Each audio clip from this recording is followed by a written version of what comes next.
성숙한 신앙인이 되도록이라는 제목을 가지고 함께 말씀의 은혜를 나누고자 합니다.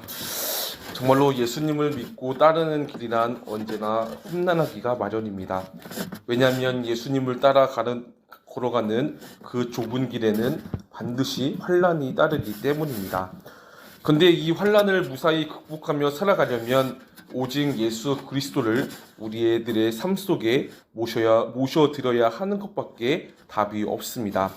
즉 우리가 가진 어떠한 것들도 우리의 인생의 환난을 이겨내는 데에는 도움이 되지 않기 때문이고, 오직 예수 그리스도만이 우리의 인생의 유일한 해결책이 되시기 때문입니다. 근데 우리는 이와 같은 진리를 알고 있습니다. 그러나 하나님께서는 우리에게 이러한 진리를 아는 것에만 그치도록 하시지 않습니다. 그 진리를 믿고 삶 가운데서 살아계신 예수 그리스도의 도움을 받아 내게 있는 환난을 믿음으로 극복하며 살아가기를 원하신다는 것입니다. 다시 말해서 하나님께서는 우리의 신앙을 우리가 하나님을 아는 지식에만 그치게 하는 것이 아니라 삶 가운데서 그 말씀대로 믿고 행하면서 성숙한 신앙인으로 살아가도록 우리를 인도하여 주신다는 것이죠. 그리고 이러한 하나님의 인도하심을 오늘 본문 말씀을 통해서 살펴보기를 원합니다. 본문 말씀에서는 예수님과 그의 제자들이 배를 타고서 갈릴리 바다를 건너다가다가 큰 광풍을 만나 배가 전복될 위험에 직면한 이야기가 나오고 있습니다. 그래서 우리가 읽은 35절에 보시면 이렇게 말씀합니다. 그날 저녁이 되었을 때에 예수님께서 제자들에게 말씀하셨다. 바다 저쪽으로 건너가자고 말입니다. 여기서 예수님께서 제자들과 함께 건너갈 이 바다는 바로 갈릴리 바다를 가리키고 있습니다. 그런데 이 갈릴리 바다란 요단 계곡의 북쪽에 위치하여 있습니다.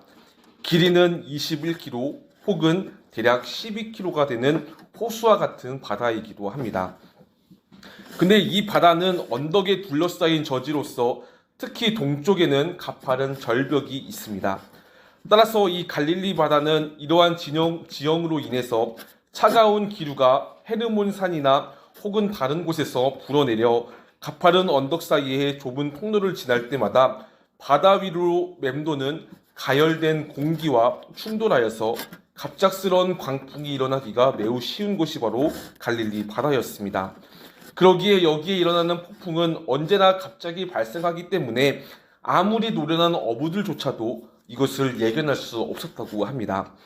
결국 그만큼 갈릴리 바다를 건너간다는 것은 정말로 아무리 노련한 어부들도 쉽지 않은 바다였다는 것이죠. 그런데 그러한 바다를 향하여 예수님께서는 제자들에게 그것도 저녁이 되었을 때 건너가자고 말씀을 하셨습니다. 그러자 36절에 보시면 제자들은 어떻게 반응을 합니까? 제자들은 무리를 남겨놓고 예수를 배에 계신 곳에 그대로 모시고 가기 시작하였습니다. 근데 여기서는 예수님의 제자들 중에서는 어부들도 분명히 있었습니다. 즉 갈릴리 바다의 위험성에 대해서 알고 있는 어부들도 있었다는 것입니다. 하지만 그럼에도 불구하고 예수님의 제자들은 예수님의 말씀에 순종하여서 갈릴리 바다로 향하게 됩니다. 그리고 이때 36절 말씀처럼 다른 배들도 함께 예수님을 모신 배를 따라갔습니다. 근데 37절에 보시면 어떠한 일이 벌어집니까? 결국 거센 바람이 일어나서 파도가 배 안으로 덮쳐 오르므로 물이 배 안에 벌써 가득하게 채워졌다고 합니다. 결국 큰 광풍이 바다에서 일어나 그들이 탄 배가 거의 가라앉을 뻔한 위험에 직면을 하였던 것입니다. 다시 말해 예수님의 제자들 중에서는 어부 출신이 여럿이 있었음에도 불구하고 어찌할 수 없을 정도로 심한 풍랑이 그들에게 밀어닥치며 어려움이 그들 앞에 닥치게 되었던 것입니다. 그리고 이러한 위험은 그들에게만 닥친 것이 아니었습니다. 36절에 보시면 예수님이 탄 배를 따라간 다른 배들도 함께였는데 그 배들도 이러한 조난의 위험을 함께 당하게 되었던 것이죠. 그러나 38절에 보시면 예수님은 어떻게 하십니까? 이러한 상황 가운데서도 예수님은 고물에서 배를 메고 주무시고 계셨습니다. 여기서 고물이란 것은 배의 뒷부분을 가리키고 있습니다. 결국 예수님은 풍랑 가운데서도 배의 뒷부분에서 베개를 베고 주무시고 계셨던 것이죠. 그러자 제자들은 예수님께 나와서 말합니다. 선생님, 우리가 죽게 되었는데도 아무렇지도 않으십니까? 라고 말입니다. 그런데 개역개정 성경에는 이렇게 기록되어 있습니다. 선생님이여, 우리의 죽게 된 것을 돌아보지 아니하십니까? 라고 말했죠. 이는 제자들이 폭풍 속에서도 주님께 도와달라고 간청을 한 것이 아니라 그들의 어려움을 아랑곳하지 않는 예수님을 향하여 비난과 책망 섞인 말을 하였던 것입니다. 왜 우리를 이렇게 어려움 속에서도 예수님은 우리를 도와주지 않고 잠만 자고 계시느냐 말입니다. 이렇게 제자들은 예수님을 원망하였습니다. 그동안 자신들을 누구보다 사랑하시고 자신들에게 아끼시며 자신들에게 은혜를 베푸신 예수님을 뒤로한 채 그저 제자들은 자신들이 위급한 상황에 처하자 위급한 상황들만 바라보며 예수님을 향해 책망 섞인 말을 하였던 것이죠. 게다가 예수님의 가르침을 받고 예수님의 놀라운 은혜들을 경험하고 예수님만이 삶의 답임을 알았던 그 제자들이 바로 예수님을 원망하게 되었던 것입니다. 근데 이러한 제자들의 모습은 광야 생활을 하던 이스라엘 백성들을 매우 연상시키게 할 정도로 매우 흡사하고 있습니다. 즉 이스라엘 백성들도 하나님의 행하심을 바라보며 하나님만이 자신들을 구원해 주시는 참된 유일한 구원자이심을 보고 경험하며 알고 있었습니다.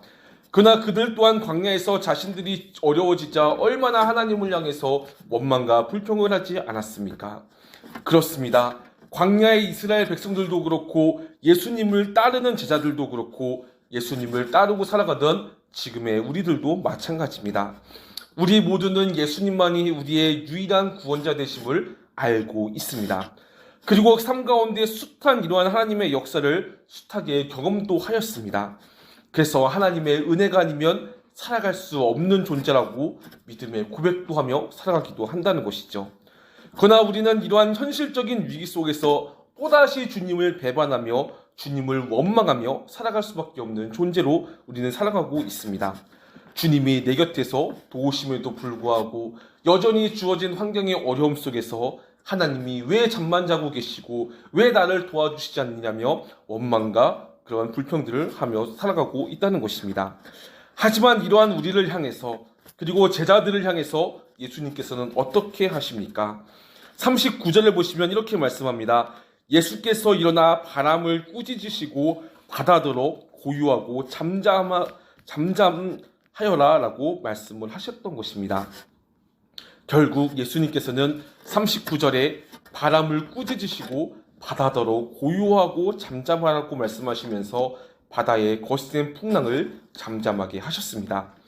이와 동시에 예수님은 예수님을 향한 제자들의 원망과 불평도 잠잠하게 하셨던 것이죠. 그러면서 40절에 예수님께서는 제자들에게 말씀합니다. 왜들 무서워하느냐라고 말입니다. 아직도 믿음이 없느냐라고 책망을 하신 것입니다.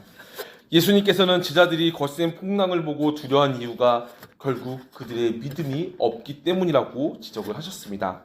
즉 예수님을 향한 제자들의 믿음의 적음을 지적을 하셨던 것입니다. 그렇습니다. 우리가 하나님에 대해서 알고 있지만 왜 우리는 환난 가운데 하나님을 원망하고 불평하고 살아가고 있습니까? 그 이유는 바로 우리의 믿음이 적기 때문입니다. 이는 우리의 신앙의 성숙함이 아직도 어리기 때문이라는 것입니다. 하지만 중요한 것은 이러한 우리들의 모습을 예수님은 알고 있습니다. 그러기에 예수님께서는 계속해서 우리의 삶 가운데 환난 가운데 우리를 내버려 두시며 그 안에서 하나님만을 찾고 의지하며 하나님의 뜻대로 살아가도록 우리를 훈련시키시며 하나님의 자녀로서 온전함을 추구하도록 또한 온전케 하도록 우리를 인도하십니다. 그것도 바로 하나님의 사랑 안에서 말이죠. 따라서 우리 모두는 이러한 하나님의 인도하심을 바라보면서 오늘 우리에게 숱한 어려움과 환난이 있을지라도 하나님을 향해 원망과 불평을 하는 대신 하지 말고 오직 모든 만물들을 자신에게 복종시키시며 통치하시는 주님의 은혜를 구하며 주님의 도우심을 구하며 믿음으로 살아가는 우리 모두가 되었으면 좋겠습니다. 하나님께서는 우리의 모든 것을 아시고 도우십니다. 하나님께서는 잠잠히 계시는 것 같지만 우리의 상황을 아시고 우리의 필요를 아시고 무엇보다도 우리의 성숙한 믿음의 신앙을 위해서 계속해서 우리의 삶 가운데서 잠잠히 역사하시는 분이 바로 하나님이십니다. 그런 하나님을 날마다 믿고 바라보면서 언제나 어디서나 환난 가운데서도 우리를 성숙하게 하시는 하나님의 뜻과 그 계획하심을 믿으며 하나님께 원망 불평하기보다는 더욱더 하나님께 찾고 의지하며 믿음으로 살아가는 우리 모두가 되시기를 간절히 소망합니다. 말씀을 맺고 기도하겠습니다.